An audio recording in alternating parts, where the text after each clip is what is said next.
Sigisang labalang bida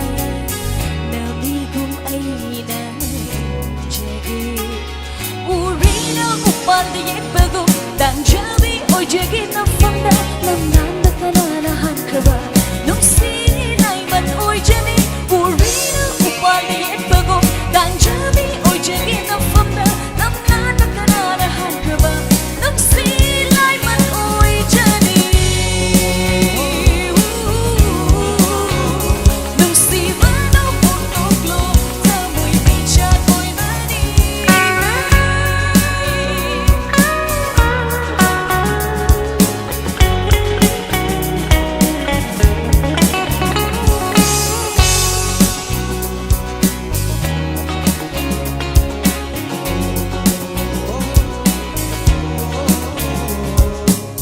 Wakal na laba pandaba Imit na suubang ang daba Nahakit siyang laba na tawda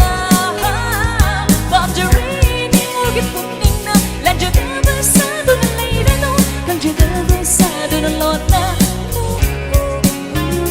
Nung sibado kong doklo Tamoy may tiyat o'y bani Nung sibado